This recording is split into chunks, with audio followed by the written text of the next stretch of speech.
ஒழிக. செண்பகவல்லி அணையை பற்றி கேரள அரசிடம் பேச நேரம் இல்லை. செண்பகவல்லி அணையை பற்றி கேரள அரசிடம் பேச நேரம் இல்லை. சிவப்பு கம்பளம் விரிக்க மட்டும் நேரம் இருக்கா? சிவப்பு கம்பளம் விரிக்க மட்டும் நேரம் இருக்கா? தமிழக மலைகள் எல்லாம் குடைந்து கொண்டிருக்கும் கேரள அரசுக்கு தமிழக மலைகள் எல்லாம் குடைந்து கொண்டிருக்கும் கேரள அரசுக்கு ஃப்ரீ பர்மிட் கொடுத்த திமுக அரசே ஒழிக ஒழிக. ஃப்ரீ பர்மிட் கொடுத்த திமுக அரசே ஒழிக ஒழிக. தமிழகமெல்லாம் வெள்ளம் போல் சாராயம் ஓடுகிறது. தமிழகமெல்லாம் வெள்ளம் போல் சாராயம் ஓடுகிறது. காவிரி ஆறும் மணலால் வாடுகிறது. காவிரி ஆறும் மணலால் வாடுகிறது. மேகதாது அணை கட்ட தமிழக அரசின் அனுமதி தேவையில்லை என்று பேசிய மேகதாது அணை கட்ட தமிழக அரசின் அனுமதி தேவையில்லை என்று பேசிய டி.கே. சிவகுமாருக்கு சிவப்பு கம்பளம் பிரித்த தமிழக அரசே ஒழிக ஒழிக. மேகதாது அணை கட்ட தமிழக அரசின் அனுமதி தேவையில்லை என்று பேசிய டி.கே. சிவகுமாருக்கு சிவப்பு கம்பளம் விரித்த திமுக அரசே ஒழிக ஒழிக. தமிழக விவசாய நீரென்றால் தூக்கம். சாராய ஊழலுக்கு மட்டும் ஊக்கமா? தமிழக விவசாயிக்கு நீர் என்றால் தூக்கம். சாராய ஊழலுக்கு மட்டும் ஊக்கமா? தமிழகத்தின் தென் மாவட்டங்களை கேரளாவின் குப்பை கிடங்காக மாற்றிய தமிழகத்தின் தென் மாவட்டங்களை கேரளாவின் குப்பை கிடங்காக மாற்றிய திமுக அரசே ஒழிக ஒழிக. தமிழகத்தின் தென் மாவட்டங்களை கேரளாவின் குப்பை கிடங்காக மாற்றிய திமுக அரசே ஒழிக ஒழிக. தமிழகத்தில் இன்று ஊழல் இல்லாத துறைகளே இல்லை. தமிழகத்தில் இன்று ஊழல் இல்லாத துறைகளே இல்லை. படுகொலைகள் நடக்காத நாளே இல்லை. படுகொலைகள் நடக்காத நாளே இல்லை. பாலியல் குற்றங்கள் நிகழாத நகரங்களே இல்லை. பாலியல் குற்றங்கள் நிகழாத நகரங்களே இல்லை. இவற்றையெல்லாம் மறைத்திட தொகுதி மறுசீரமைப்பு என்று நாடகமாடும் திமுக அரசே ஒழிக ஒழிக. செய்யும் தவறை எல்லாம் மறைத்திட தமிழக அரசு திமுக அரசு செய்யும் தவறுகள்லாம் மறைத்திட தொகுதி மறுசீரமைப்பு என்று நாடகமாடும் திமுக அரசே ஒழிக ஒழிக. குடிநீரை கோட்டை விட்ட திமுக அரசே குடிநீரை கோட்டை விட்ட திமுக அரசே தமிழக மக்களை குடிகாரர்களாக்கிய திமுக அரசே செண்பகவல்லி அணையை பற்றி கேரள அரசிடம் பேச நேரமில்லை. தமிழக 4 ஆண்டுகள்ல தமிழகத்தினுடைய உரிமையை முடியாமல் தவித்துக் கொண்டிருக்கின்றோம். வெயில்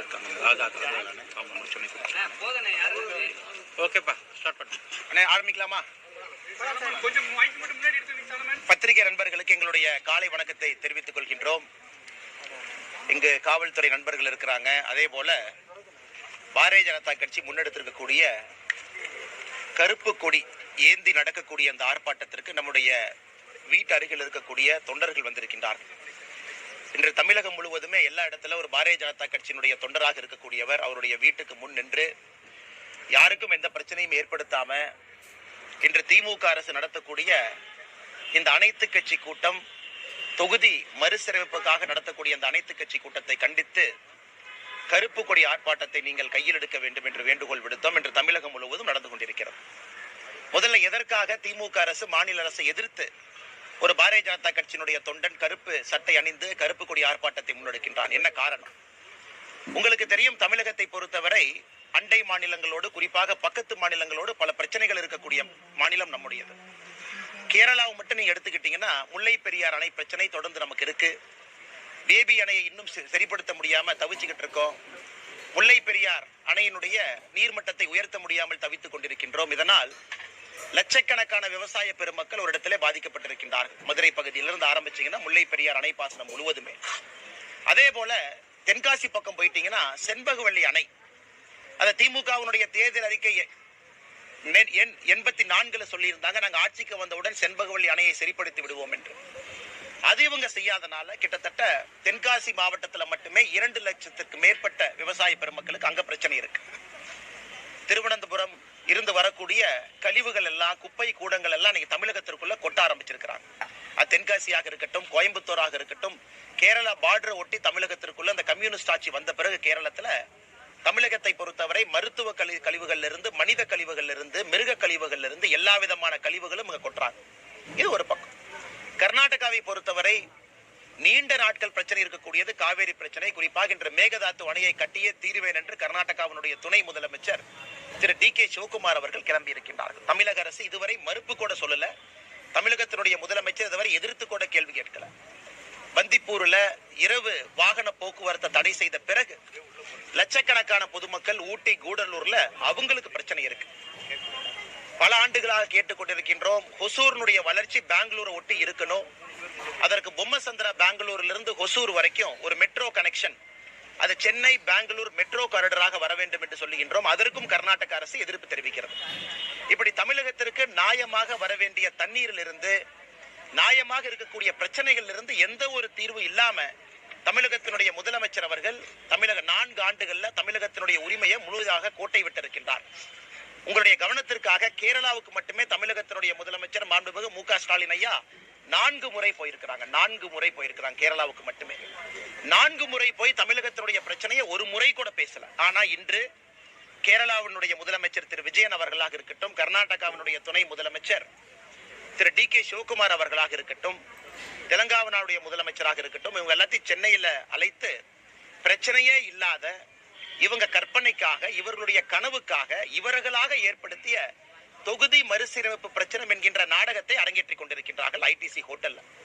அதனால் தமிழக மக்களுடைய உரிமையை தொடர்ந்து விட்டு கொடுத்து, கடந்த 4 ஆண்டுகளாக திமுகவினுடைய ஆட்சியில உரிமையெல்லாம் விட்டு கொடுத்து இவர்களுக்கு அரசியல் லாபம் வர வேண்டும் என்பதற்காக கம்யூனிஸ்ட் ஆட்சியோடு நெருங்கிய தொடர்பு, காங்கிரஸ் ஆட்சியோடு நெருங்கிய தொடர்பு கொண்டு நம்முடைய உரிமைகள்லாம் விட்டு கொடுத்த மாநிலத்தினுடைய முதலமைச்சர் ஐயா MK ஸ்டாலின் அவர்களை எதிர்த்து இந்த கருப்பு கொடி ஆர்ப்பாட்டம், கருப்பு சட்டை அணிந்து தமிழகம் முழுவதுமே பாரதிய ஜனதா கட்சியினுடைய தொண்டர்கள் ஆர்ப்பாட்டம் நடத்தி கொண்டிருக்கின்றார்கள். இன்னைக்கு நடக்கக்கூடியது வெறும் நாடகம் மட்டும்தான். தொகுதி மறுசீரமைப்புல தமிழகத்திற்கு எந்த விதமான பிரச்சனையும் வரப்போறதில்லை.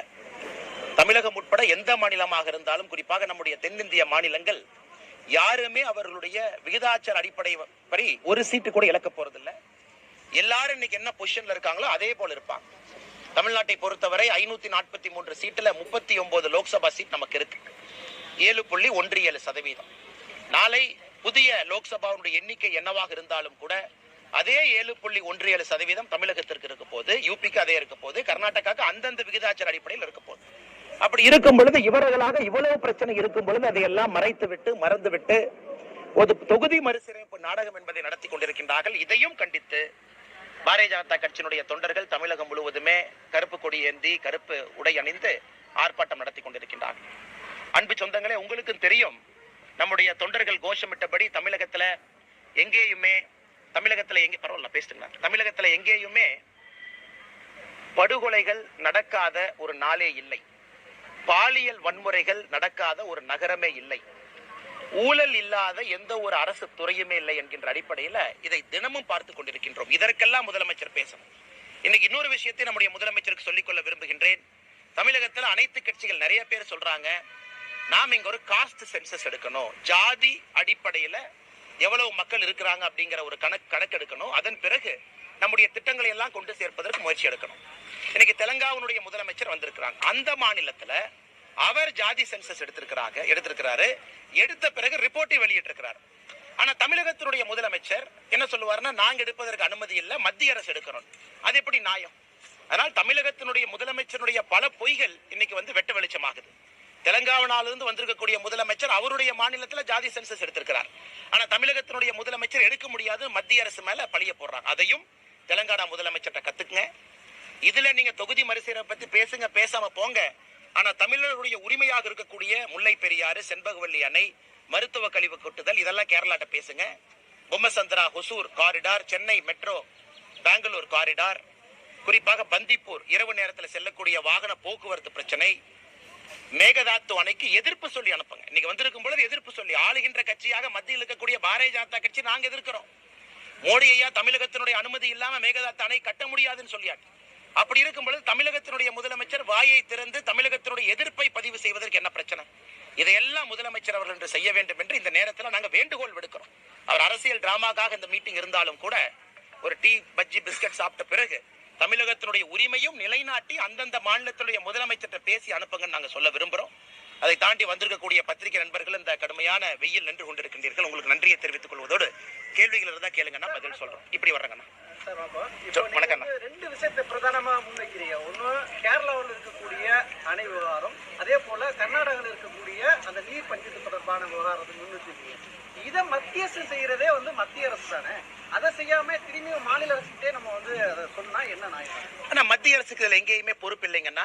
மத்திய அரசை பொறுத்த வரைக்கும் 2018 காவிரி ட்ரிபியூனல் அமைத்த பிறகு சகோதரருக்கு தெரியும், மிக தெளிவாக பாராளுமன்றத்தில் நாம் சொல்லிவிட்டோம், மேகதாத்து அணை தமிழகம், புதுச்சேரி, கேரளா இந்த 3 மாநிலத்தினுடைய அனுமதி இல்லாம எங்கே நீர் உற்பத்தியாகி வருகிறதோ அந்த மாநிலம், குறிப்பாக கர்நாடகா மாநிலம், அங்கே அணை கட்டுவதற்கு அனுமதி இல்லை என்று சொல்லிய பிறகு டி.கே. சிவகுமார் அவருடைய பேச்சை இங்கே சுட்டிக்காட்ட விரும்புகின்றேன். யார் அனுமதி கொடுத்தாலும் கொடுக்காவிட்டாலும் தமிழகத்தினுடைய அனுமதி எப்பொழுதும் தேவையில்லை, அணை கட்டியே தீருவேன் அப்படின்னு டி.கே. சிவகுமார் சொன்னார். டி.கே. சிவகுமார் சொன்னார். மத்திய அரசு என்ன சொல்லுச்சு, நீ அணை கட்டணுமா எல்லா மாநிலத்தையும் கலந்து பேசு, அதுல யாராச்சும் ஒருத்தர் அப்ஜெக்ட் பண்ணா கூட அணை கட்ட முடியாது என்று தெளிவாக சொன்ன பிறகு டி.கே. சிவகுமார் அவர்கள் இதை அரசியல் பிரச்சனையாக இதற்கு எடுத்த பிறகு நான் சொல்வது, தமிழகத்தினுடைய முதலமைச்சர் இதை எதிர்த்து ஒரு குரல் கொடுத்தாரா? இன்னைக்கு டி.கே. சிவகுமார் சித்தராமையா அவர்களை அழைப்பதற்காக பெங்களூருக்கு இங்கிருந்து மந்திரி அனுப்புறாங்க. போன மந்திரிகள் 39 எம்பிக்கள் இருக்கிறாங்க. யாராச்சும் போய் பெங்களூருக்கு போய் சித்தராமையா அவர்களை சந்திச்சு, சிவகுமார் அவர்களை சந்திச்சு தமிழகத்தினுடைய எதிர்ப்பை பதிவு செஞ்சாங்களா? எங்கேயுமே பதிவு செய்யல. எல்லா இடத்திலும் உரிமை விட்டு கொடுத்துருக்காங்க. கேரளாவை பொறுத்தவரை செண்பகவல்லி அணை, அது உங்களுக்கு தெரியும், 1953, 73 பல காலகட்டத்தில் பிரச்சனை வந்த பொழுது கர்மவீரர் காமராஜர் ஐயா முதல் பிரச்சனையை தீர்த்தாங்க. இரண்டாவது பிரச்சனை வந்த பொழுது புரட்சி தலைவர் டாக்டர் எம்ஜிஆர் ஐயா அவர்கள் தமிழகத்தினுடைய பணத்தை தூக்கி கேரளா கொடுத்தாங்க ரிப்பேர் பண்ணிக்க. அதன் பிறகு கேரள அரசு என்ன சொன்னாங்க, நாங்க எந்த காரணத்துக்கும் விடமாட்டோம் என்று சொல்லிய பிறகு திமுக தன்னுடைய தேர்தல் வாக்குறுதியில 84வது பாயிண்ட் செண்பகவல்லி அணையை சரி பண்ணுவோம்னு சொல்லியிருக்கிறாங்க. அது சம்பந்தமா பேசினாங்களா? இப்ப சகோதரருக்கு தெரியும், ஒரு மாநிலத்தினுடைய முதலமைச்சர் இன்னொரு மாநிலத்துக்கு போனாங்கன்னா என்ன பேசினாங்கிற செய்தி குறிப்பு பத்திரிகை நண்பர்களுக்கு கொடுப்பாங்க. செண்பகவல்லி அணையை 4 முறை கேரளாவுக்கு சென்று பேசல. ஆனால் எங்களுடைய ஆதங்கம், நாங்கள் சொல்வது மத்திய அரசுடைய வாதமாவே வச்சுக்க. ஏன்னா ஆளும் கட்சியாக இருக்கக்கூடிய தமிழக பாரதிய ஜனதா கட்சி மத்தியில நாங்க சொல்றோம், இது இல்ல எதிர்ப்பு தெரிவிச்சாச்சு. அப்படி இருக்கும் பொழுது திமுக வாயை திறந்து அவர்கள் எதிர்ப்பை பதிவு செய்வதற்கு கூட என்ன பிரச்சனை தான் நாங்க கேட்கிறோங்கன்னா, பந்திப்பூர்ல இரவு நேர போக்குவரத்து பிரச்சனை, இது 2 மாநில அரசும் உட்கார்ந்து ஒரு முறையாவது பேசலாமே. உச்சநீதிமன்றம் தீர்ப்பு இருக்கலாம், இருவரும் உட்கார்ந்து ஒரு முறை கூட பேசலையே. பொம்மசந்திரா டு ஹொசூர் அந்த 23 கிலோமீட்டர் மெட்ரோ லைனை போட்டீங்கன்னா ஹொசூருடைய வளர்ச்சி எப்படி இருக்குங்கன்னா எப்படி இருக்கும்? அதுல பெங்களூர் என்ன சொல்றாங்க, இல்ல பெங்களூருக்கு வெளியிருந்து தான் கனெக்ஷன் கொடுப்பேன், நமக்கு Bangalore central to Hosur connect பண்ணணும் நாம கேட்கிறோம். இது சம்பந்தமா ஒரு பேச்சுவார்த்தை நடத்துனீங்களா? காஸ்ட் ஷேரிங் பத்தி நடத்துனீங்களா? எதுவுமே பேசாம தினமும் அரசியல் மட்டும் பேசிக் கொண்டிருந்தால் மாநிலத்தினுடைய வளர்ச்சியை முழுமையாக நம்முடைய முதலமைச்சர் விட்டு கொடுத்து விட்டார் என்பதுதான் எங்களுடைய கோபம் மட்டுமல்ல ஆதங்கம். விகிதாச்சார அடிப்படையில தொகுதி மறுசீரமைப்பு செய்யப்படும் சொல்றாங்க. ஆனா ஊபி, பீகார் மற்ற மாநிலத்துல விகிதாச்சார அடிப்படையை விட கூடுதலாக தொகுதி வருது, நம்ம விகிதாச்சார அடிப்படையில குறைவான தொகுதி வருது அவங்களுடைய பாயிண்ட் ஆகிறாங்க. இல்லைங்கண்ணா, இல்ல இல்ல இல்ல 72 நீங்க ஃபாலோ இல்லைங்கண்ணா இல்லைங்கண்ணா இல்லைங்கண்ணா இல்லைங்கண்ணா 1971 சென்சஸ் நடந்துச்சு கடைசியா, அதாவது இந்த தொகுதி மறுசீரமைப்பை பொறுத்தவரை 71 சென்சஸ் வச்சு நாம சுதந்திரத்தின் பொழுது இந்தியாவில் இருக்கக்கூடிய மொத்தமாக லோக்சபா எம்பி 469. முதல் தேர்தல் 1951-52 469 இருந்து 543 வரை நம்ம ஏற்றி இருக்கிறோம் 20 வருஷத்துல. எப்படினாங்கன்னா ஒரு 10 ஆண்டு கால சென்சஸ் வச்சு, இப்ப 71 சென்சஸ் வச்சு 543. இன்னைக்கு நீங்க மறுபடியும் 1971 சென்சஸே நீங்க வச்சு கொண்டு போறீங்க அப்படின்னா கூட தமிழ்நாடு போன்ற மாநிலங்கள் நாம மக்கள் தொகை கட்டுப்பாட்டை எப்பவே அடைஞ்சிட்டோம். 2.1 ஃபெர்டிலிட்டி ரேட் அடைஞ்சிட்டோம். இன்னைக்கு நாம் கேட்பது தமிழ்நாடுக்கு 7.17, மொத்தம் 543ல 39 7.17. அது அன்னைக்கு காலகட்டத்தில் நமக்கு நியாயமா கிடைச்சிருக்கு. இன்னைக்கு யூபி போனீங்கன்னா 30 லட்சம் 28 லட்சம் பேத்துக்கு ஒரு எம்பி இருக்கிறாங்க, நமக்கு 18 லட்சம் 16 லட்சம் பேத்துக்கு இருக்கிறாங்க. இன்னைக்கு மக்கள் தொகை அடிப்படையில நீங்க அதை கொடுக்க ஆரம்பிச்சீங்க அப்படின்னா எம்பிக்கள் அதிகமாயிரும். அதனாலதான் பல இடத்துல நம்முடைய பிரதமர் அவங்க சொல்றாங்க, இது காங்கிரசினுடைய கணக்கு மக்கள் தொகை அடிப்படையில, நாங்கள் அதை செய்ய போவது இல்லைன்னு பிரதமர் தெளிவுபடுத்தியிருக்கிறாங்க. தமிழ்நாட்டுக்கு வந்த உள்துறை அமைச்சர் இல்ல இன்னைக்கு எப்படி இருக்கிறீங்களோ அதை பொறுத்துதான் ஏற்றம். இன்னைக்கு 543க்கு 7.17, நாளைக்கு ஒருவேளை சீட்டு 800 ஆனாலும் 7.17. எனக்கு யூபிக்கு என்ன விகிதாச்சாரம் இருக்கோ அவர்களுக்கும் அதே விகிதாச்சாரம். அப்படி இருக்கும் பொழுது எந்த ஒரு மாநிலத்துக்கும் ஏற்றம் இல்லை, எந்த ஒரு மாநிலத்துக்கும் இறக்கம் இல்லை. எங்களை பொறுத்தவரை இது சரியானதாக இருக்கும் என்று நாங்கள் கருதுகின்றோம். விகிதாச்சார அடிப்படையை தவிர நீங்க எந்த ஆக்ஷன் எடுத்தாலும், நிலப்பரப்பை வச்சு போலாம், யூபிக்கு நிலப்பரப்பு பெருசு, இல்ல நம்ம மக்கள் தொகையை வச்சு போலாம், யூபிக்கு மக்கள் தொகை அதிகம். 1971 பாப்புலேஷனுக்கு பின்னாடி நீங்க கணக்கு பார்த்தாலும் சகோதரருடைய கேள்விக்கு யூபி இன்னும் அதிக மக்கள் தொகை தான் இருக்கிறாங்க. நீங்க 2 மக்கள் தொகையும் பேலன்ஸ் பண்ணா கூட. ஆனா தமிழ்நாட்டுக்கு நல்லது, இந்தியாவிற்கு நல்லதுன்னு கணக்கு பார்த்தீங்கன்னா விகிதாச்சார அடிப்படை மட்டும்தான் நல்லது. இன்னொரு விஷயம் சொல்றாங்க அவங்க, நாங்க மத்திய அரசு சொன்னதை மக்கள் தொகை கட்டுப்படுத்துவதில் நாங்க தென் மாநிலம் சிறப்பா செயல்பட்டோம், ஆனா வட மாநிலங்கள் சரியா செயல்படல, அதனால மக்கள் தொகை அழிவையோ பரப்பல் அழிவையோ அவங்க மறுசீரமைப்பு போனா கூடுதலான தொகுதி வருது, நாங்க மத்திய அரசு சொன்னதை ஃபாலோ பண்ணதுல எங்களுக்கு தண்டனையா? இல்லைங்கண்ணா, மக்கள் தொகை அடிப்படையிலே வராது என்று சொல்லிய பிறகு திமுக அரசு சொல்லக்கூடிய வாதம் எங்க வருதுங்கண்ணா? மக்கள் தொகை அடிப்படையில தொகுதி மறுசீரமைப்பு நடக்காது என்று சொல்லிய பிறகு திமுக சொல்லக்கூடிய காரணத்துல என்ன நியாயம் இருக்குங்கண்ணா? நாம் இன்னைக்கு 1971 மக்கள் தொகை அடிப்படையில வைத்த 39 எம்பிக்களை பேசுறோம் 543. அதே விகிதாச்சார அடிப்படையில உயர்வு இருக்கும் என்று சொல்லும் பொழுது திமுக சொல்லுகின்ற அந்த காரணமே தவறு தானே. இன்னைக்கு திமுக இங்கெல்லாம் கூப்பிட்டு பேசுறாங்க. எத்தனை, குறிப்பாக மம்தா பானர்ஜி அவர்கள் இந்த கூட்டத்தை புறக்கணிச்சிருக்கிறாங்க. நான் வரமாட்டேன், எனக்கு இதை விட இன்னொரு பிரச்சனையை நான் பேசிக் கொண்டிருக்கும் பொழுது என்னுடைய கவனம் இங்கே திசை திருப்ப விட மாட்டேன் என்று ஆம் ஆத்மி கட்சி வந்திருக்கிறாங்க. ஏன் இதே திமுக வடக்கில் இருக்கக்கூடிய இந்தியர்களை எத்தனை முறை தவறா பேசியிருக்கிறாங்க? அதையெல்லாம் வந்திருக்கக்கூடியவர்கள் கேட்டுட்டு போவாங்களா? பஞ்சாபினுடைய முதலமைச்சர் கேட்டுட்டு போகணும், ஆம் ஆத்மி கட்சியினுடைய தலைவர் கேட்டுட்டு போகணும், அவங்கள வந்திருக்கிறாங்க கேட்டுட்டு போகணும்.